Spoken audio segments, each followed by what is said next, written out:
Selamat pagi Pak. Selamat pagi. Izin Pak, saya mengganggu sebentar. Ada tugas dari CGP Angkatan 5 yang ingin saya tanyakan beberapa pertanyaan sama Bapak, boleh Pak? Boleh, silakan.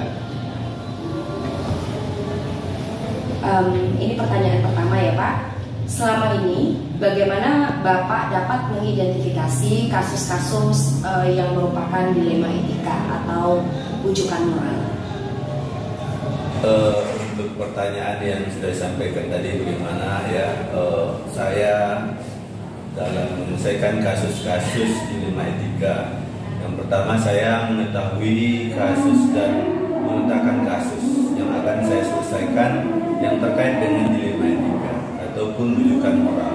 Sebab suatu kasus terkait dengan orang-orang ataupun pihak-pihak yang memiliki kepentingan yang sama, maka sebagai kepala sekolah saya harus mampu memilih atau mengambil keputusan yang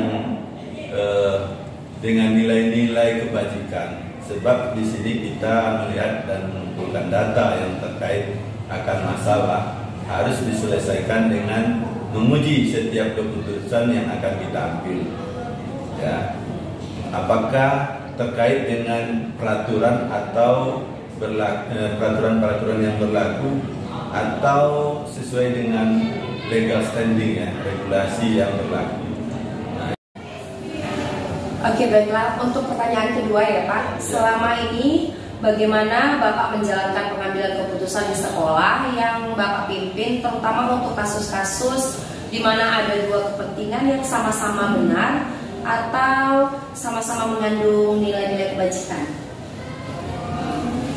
Untuk pertanyaan yang kedua ini, saya akan mengangkat poin-poin penting yang menjadi dasar nilai-nilai kebajikan, seperti rasa peduli terhadap pihak-pihak yang berkepentingan, dengan rasa keadilan versus belas kasihan yang nantinya berdampak kepada setiap orang ataupun pihak-pihak yang terkait pada kasus yang akan diselesaikan.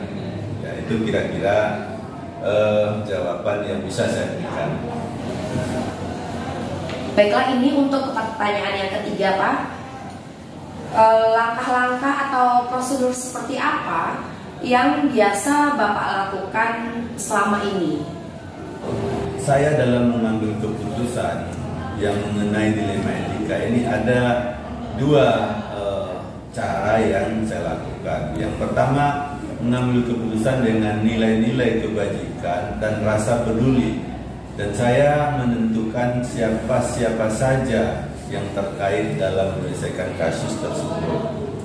Yang kedua, saya mengumpulkan data dan fakta yang terkait dalam kasus yang akan saya selesaikan. Ya, misalnya kasus anak atau kasus siswa yang bermasalah, ataupun kasus yang menyangkut tugas guru dalam melaksanakan tupoksinya. Lalu untuk pertanyaan yang keempat, menurut Bapak hal-hal apa saja yang selama ini Bapak anggap efektif dalam pengambilan keputusan pada kasus-kasus dilema etika? Tadinya menanyakan hal-hal apa yang efektif ya. Yang selama ini saya lakukan, hal yang efektif menurut saya yang harus dilakukan adalah melakukan kolaborasi dengan orang-orang ataupun pihak-pihak yang terkait ya, untuk menyelesaikan masalah yang perlu masalah-masalah yang perlu menetapkan satu keputusan yang terkait dengan nilai-nilai kebajikan. Lalu berikutnya yang keempat. Yang kelima Pak, pertanyaannya, menurut Bapak hal-hal apa saja yang selama ini merupakan tantangan dalam pengambilan keputusan pada kasus-kasus dilema etika? Pengambilan keputusan ini adalah tidak semua orang bisa menerima keputusan yang kita ambil. Maka untuk itu kita perlu sedetail mungkin dalam mengumpulkan seluruh data-data dan fakta ya, yang dikumpulkan sesuai dengan fakta-fakta yang ada. Ya. Lalu untuk pertanyaan keenam, apakah Bapak memiliki sebuah tata krama atau jadwal tertentu dalam sebuah penyelesaian kasus dilema etika? Apakah Bapak langsung menyelesaikan di tempat atau memiliki sebuah jadwal untuk penyelesaiannya? Bentuk atau prosedur seperti apa yang Bapak lakukan atau Bapak jalankan? Untuk menyelesaikan suatu masalah tidak mungkin langsung diselesaikan pada waktu itu juga ya.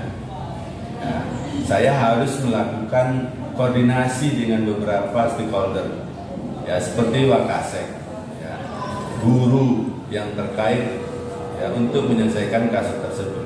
Lalu membuat jadwal pertemuan untuk melibatkan semua komponen tadi, ya, semua komponen yang terkait dalam pengambilan keputusan, nah, sehingga keputusan yang kita ambil tepat dan sesuai dengan nilai-nilai kebajikan. Ketujuh ya Pak, apakah seseorang atau faktor-faktor apa yang selama ini mempermudah atau membantu Bapak dalam mengambil keputusan dalam kasus-kasus dilema etika? Nah, ini yang ketujuh ya, yang ketujuh ini ada dua faktor ya yang bisa kita ambil, yaitu orang-orang yang mempermudah kita dalam mengambil keputusan. Ini yang pertama, orang-orang terdekat dengan kita kalau sebagai kepala sekolah dengan Wakasek ya, dengan guru-guru. Nah, lalu yang kedua, faktor yang sangat terkait adalah lingkungan kerja. Ya, di sekolah ini lingkungan sekolah yang dapat menciptakan hal-hal yang positif dengan cara berkolaborasi untuk mengambil sebuah keputusan yang bijaksana sehingga keputusan kita diterima oleh semua pihak. Terima kasih Pak untuk jawabannya. Ini pertanyaan yang terakhir. Dari semua hal yang telah disampaikan, pembelajaran apa yang dapat Bapak petik dari pengalaman Bapak dalam mengambil keputusan dilema etika ini? Apa yang bisa saya ambil dari sini ya? Saya jadi semakin bijak ya untuk mengambil sebuah keputusan ya, melihat rasa peduli dan rasa kasihan dalam mengambil keputusan yang baik untuk pihak-pihak yang terkait ya. Sebagai refleksi, saya dalam mengambil keputusan ini ya, keputusan yang menyangkut dilema etika ini, mengenai pengambilan keputusan ini, untuk kedepannya saya akan lebih berhati-hati dalam memutuskan satu masalah-masalah, apalagi berkaitan dengan dilema etika, karena ini menyangkut nilai-nilai kebajikan. Ya, barangkali ini yang dapat saya sampaikan dalam wawancara ini. Semoga ya Bapak Ibu guru sebagai guru penggerak dapat memahami apa yang sudah saya sampaikan, sehingga mungkin bisa dipakai di hal-hal yang lain. Demikian saja, terima kasih. Jawaban yang Bapak berikan, saya sangat berterima kasih. Semoga ini jawaban-jawaban ini boleh membantu saya dalam menyelesaikan tugas-tugas saya ini. Terima kasih Pak. Selamat pagi Pak. Halo, selamat pagi. Bagaimana kabar? Sehat Pak, Bapak sehat. Tetap semangat ya. Apa kira-kira yang bisa dibantu ini? Izin saya mengganggu waktunya sebentar. Kebetulan ini ada tugas dari guru penggerak untuk bersharing dan menanyakan sesuatu lah tentang dilema etika dan rujukan moral Pak di modul kami. Izin boleh waktunya ya Pak ya, sebentar ya Pak. Boleh. Oke, terima kasih banyak Pak. Ada beberapa pertanyaan ini Pak yang akan saya sampaikan kepada Bapak tentang keadaan atau pengambilan keputusan yang Bapak lakukan di sekolah kita ini, di SMK Negeri 11 ini. Yang pertama Pak, selama ini bagaimana Bapak dapat mengidentifikasi kasus-kasus yang merupakan dilema etika atau bujukan moral yang terjadi di sekolah ini? Oh begitu. Baik.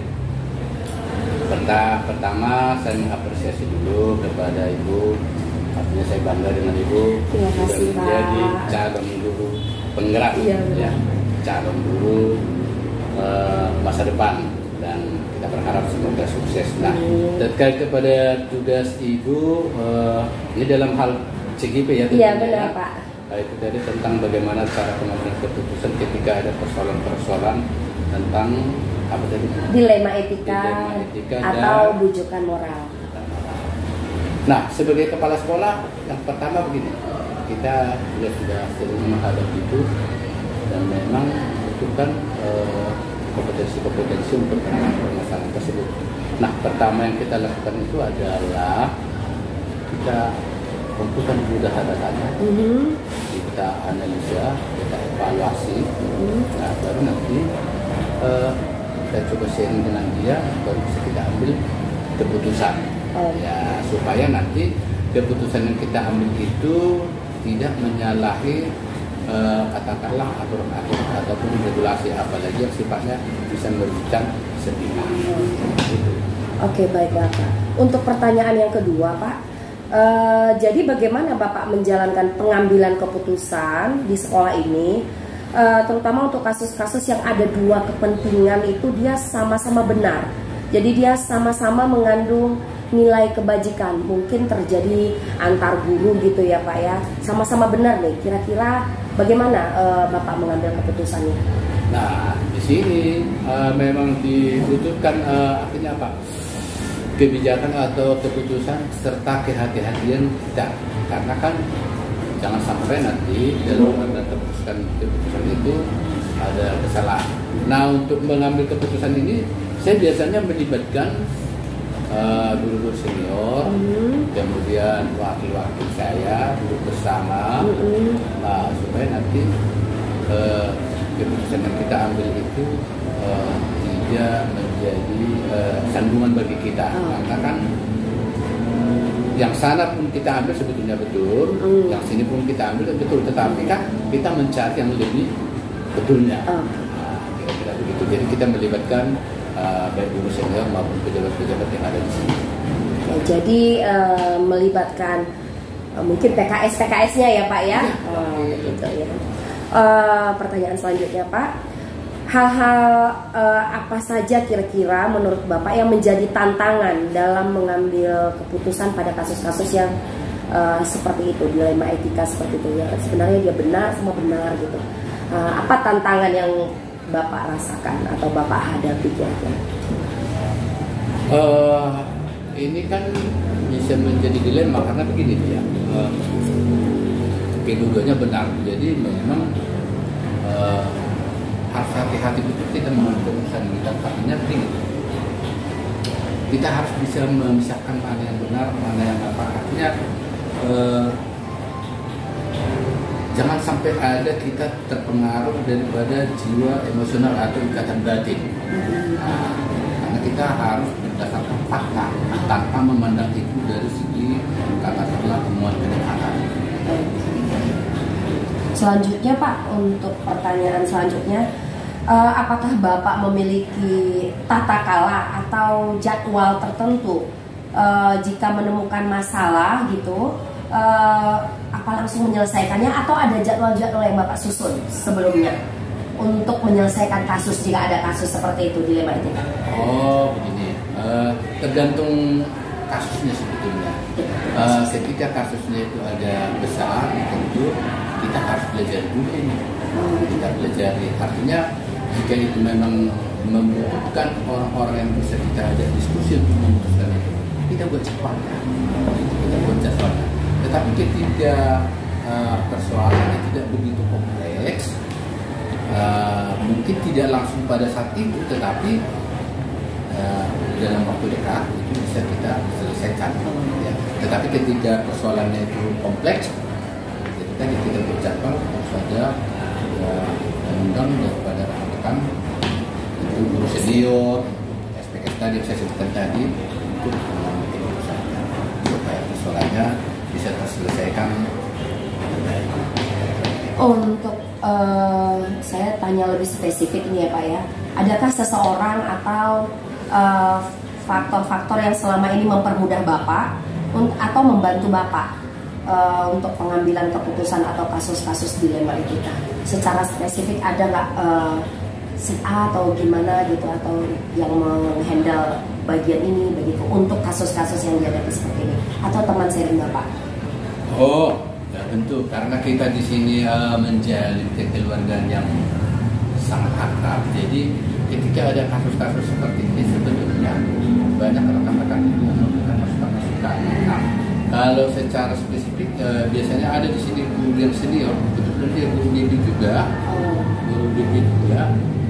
Nah, kalau kita misalnya katakan bagaimana menghadapi persoalan seperti ini, jadi Bapak itu langsung memberikan ini Pak, ada kasih solusi-solusinya. Jadi itu sangat membantu karena memang tadinya kebersamaan yang kita pupuk di sini ini sudah terjalin sehingga kalau ada masalah seperti itu secara bersama-sama bisa menyelesaikannya untuk kebaikan bersama.